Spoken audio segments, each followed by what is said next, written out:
করছি এখনকার খবর। হুগলির পুরসুরায় অভিষেকের সভায় যাবার পথে বাস উল্টে জখম হল ৬০-৬৫ জন তৃণমূল কর্মী।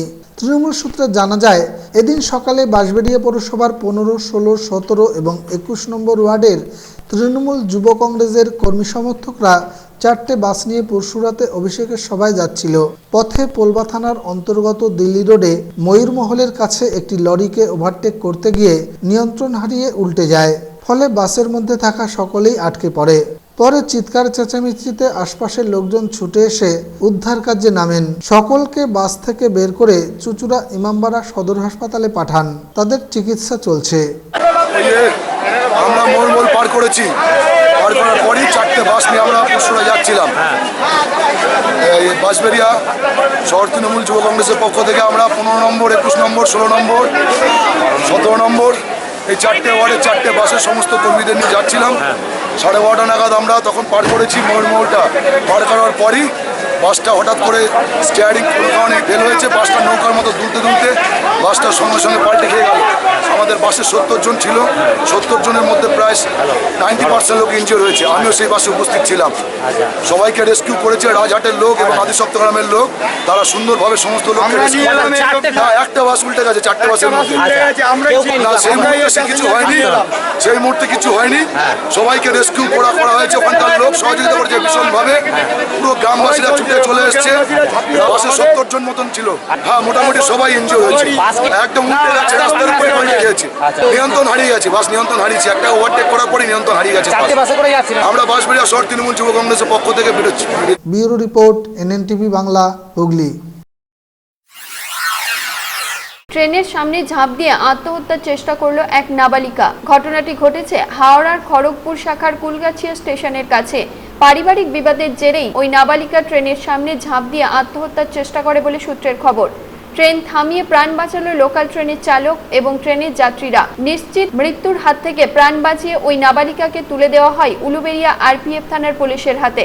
আমার বাবা আমাদের ঘর যেত নয়। তোমাকে আজকে কি মেসো ঘর থেকে বের করে দিয়েছিল?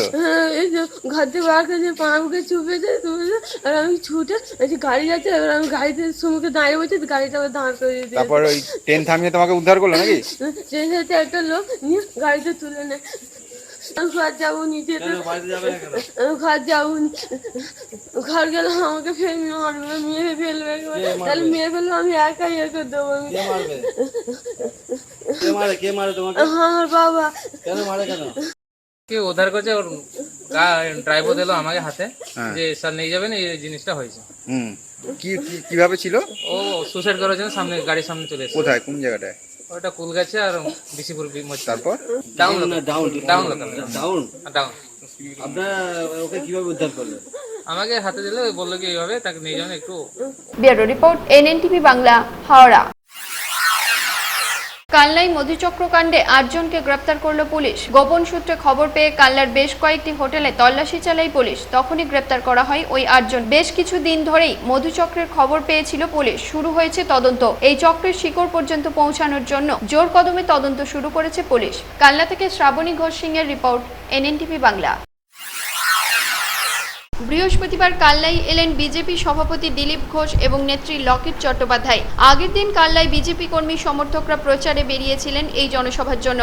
তখনই তৃণমূল আশ্রিত গুন্ডারা এসে হামলা চালায় বিজেপি কর্মী সমর্থকদের ওপর, এমনটাই অভিযোগ বিজেপির। ঘটনাটি ঘটেছে কালনা স্থাপতি মালোপাড়ায়।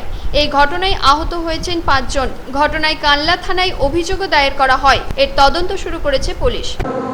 আপনাদের মুখে যে মাধ্যমে শুনলাম, আমিও খবর নিয়ে রেখেছি। আমাদের কোনো তৃণমূলীরা কেউ ওখানে যায়নি, কেউ হানি ভাঙচুর করেনি। এটা বিজেপি নিজেদের মধ্যে 4-5টা গোষ্ঠীগঞ্জে নিজেদের ইয়েতেই নিজেরা ঘটনা ঘটাচ্ছে।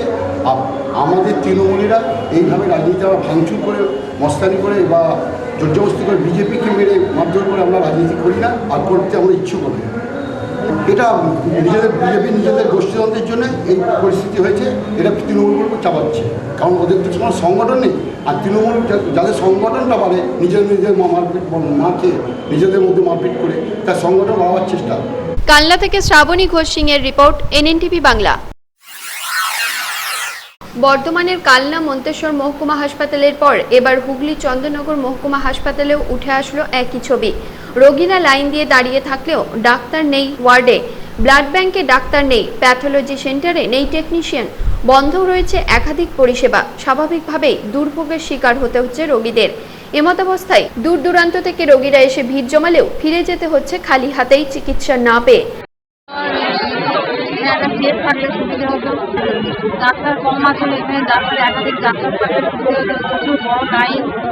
এ প্রসঙ্গে হাসপাতাল সুপার জগন্নাথ মণ্ডল জানান, ব্লাড ব্যাংকের আমাদের দুজন ডাক্তারবাবু ছিলেন, একজন ডাক্তারবাবু রিসেন্টলি করতে চলে গেছেন, তো সেজন্য আমাদের মেডিকেল ক্যাম্প সমস্যা হচ্ছে। একজন ডাক্তারবাবু 7 দিন ধরে করছে, কিন্তু তিনিও শীঘ্রই এমডি সাইকিয়াট্রিতে ভর্তি হয়েছে।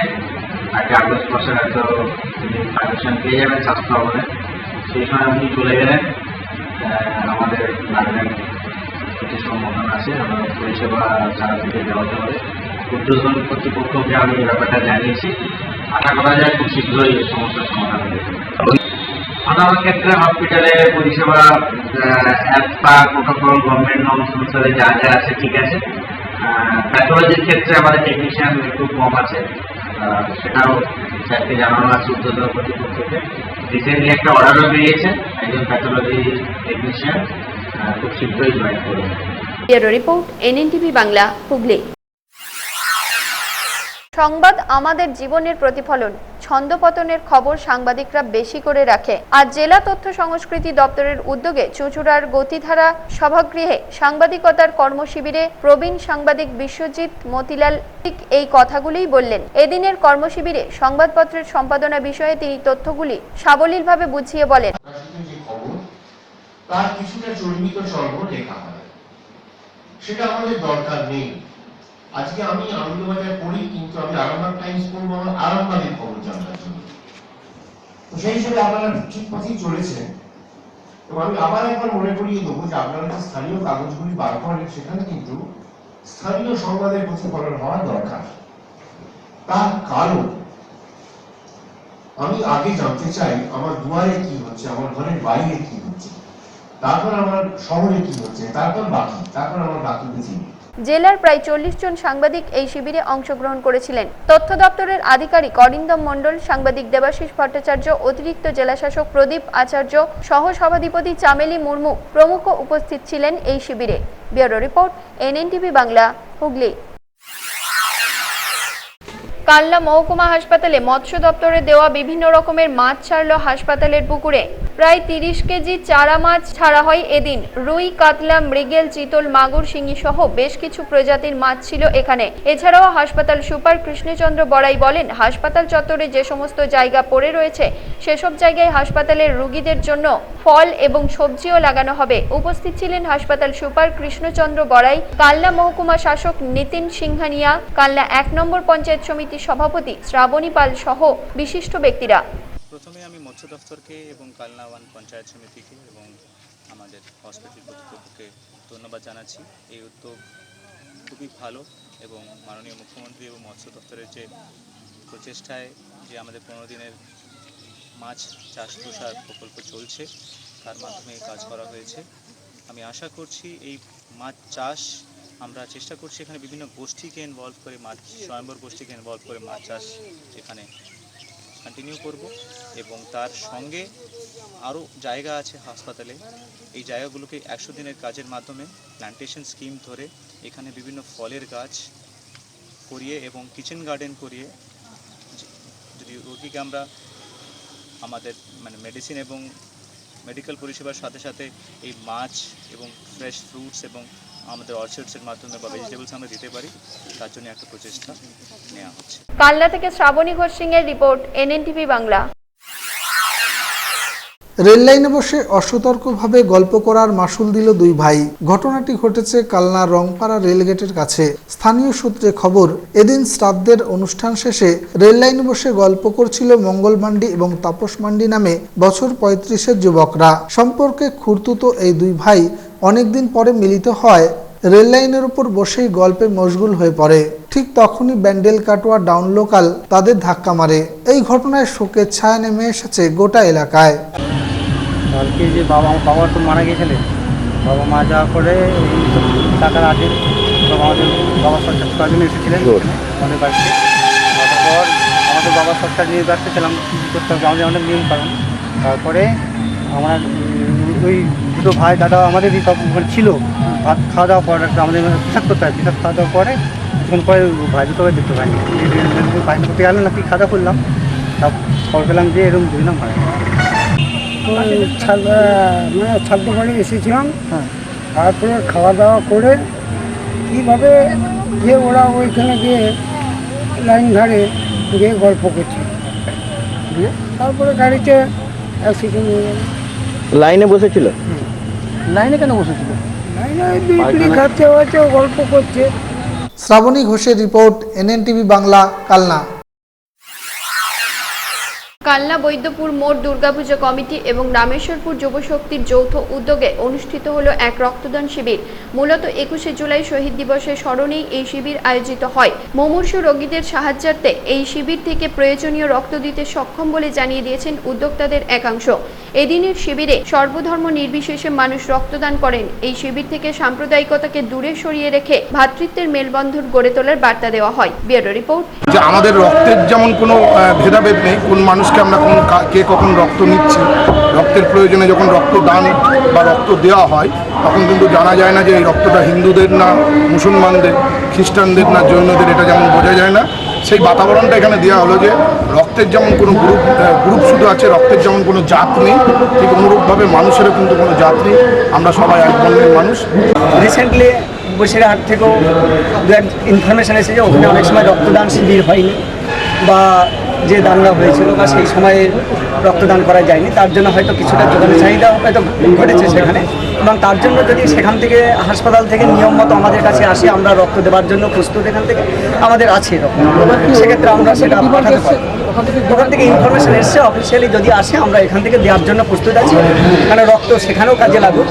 মানে আজ কালনা বৈদ্যপুর দুর্গা কমিটি উৎসবে যে রক্তদান শিবির হলো, যেটা একটা নদী যে সাম্প্রদায়িক যে শক্তি যেভাবে আমাদের ওয়েস্ট বেঙ্গল বা আদার্স প্রদেশগুলো যেভাবে সোচ্চার হচ্ছে, আমাদের ওয়েস্ট বেঙ্গলে যে সাম্প্রদায়িক শক্তির সাথে আমরা যে মুসলিম উভয়কে যেভাবে আমরা রাখি বন্ধনে আবদ্ধ এবং রক্তদান শিবিরে আজকে সবাই অংশগ্রহণ করে। NNTV বাংলা, কালনা। হুগলির ভদ্রেশ্বরে একটি নতুন SBI এর ATM চালু করা হলো বৃহস্পতিবার। ব্যাংকের পাশেই ATM চালু হওয়ায় খুশি গ্রাহকরা। ATM এর উদ্বোধন করলেন ব্যাংকের ম্যানেজার। অনেকদিন ধরেই এখানে একটি SBI এর ATM এর চাহিদা ছিল গ্রাহকদের মধ্যে, সেই চাহিদা পূরণ হওয়ায় খুশি প্রত্যেকেই। SBI ভদ্রেশ্বরের ATM উদ্বোধন হবে। এই উদ্বোধন করবেন আমাদের জেনারেল ম্যানেজার মহেশ সাহেব।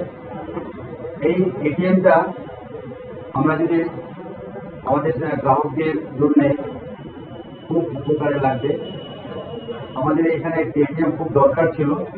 অনেকদিন ধরে গ্রাহকদের একটা অভিযোগ ছিল যে ATM না থাকার জন্য আমাদের পরিষেবাতে আমাদের মাঝে মাঝে অভিযোগ পাওয়া যাচ্ছিল। যাক, আমাদের স্টেট ব্যাংককে ধন্যবাদ, আমরা ভদ্রেশ্বর ব্রাঞ্চে একটা ATM করে দেওয়াতে আমার গ্রাহকদের। Bureau report, NNTV Bangla, Hooghly.